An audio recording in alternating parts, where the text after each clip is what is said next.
The Federal Reserve is kicking off its two-day policy meeting today. CNBC's Fed Survey is out, and our Steve Liesman joins us with the exclusive results. Steve, good morning. Good morning, Sarah. A bit of bullishness, a modest return of bullishness when it comes to the CNBC Fed Survey and the outlook for stocks. Let's get right to the data.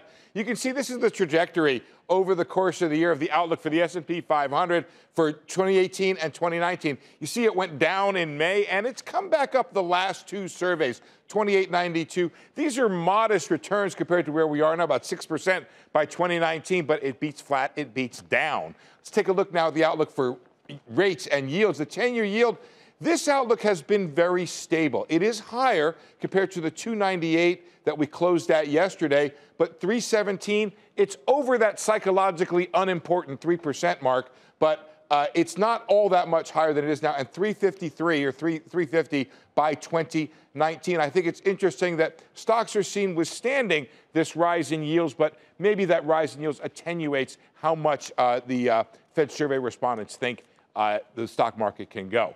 Take a look. President Trump made some controversial comments on the Federal Reserve. We asked our respondents, what do you think about that?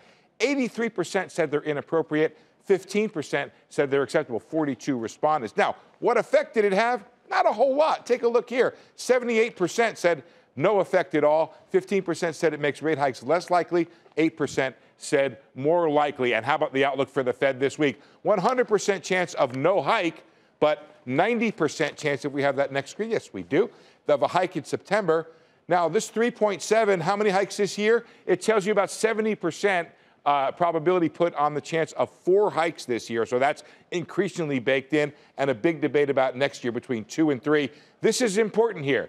63% say the Fed will go above neutral. That number should be 53. My apologies, folks. Sarah?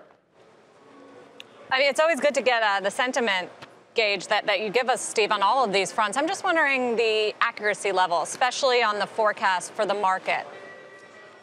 They generally follow the market. It's no better or worse than I think anybody else out there predicting the market, Sarah. These are guys who are in the market. They're giving the SP. This is an average. They're very good on GDP, very good on monetary policy. More or less, they follow the market up and down.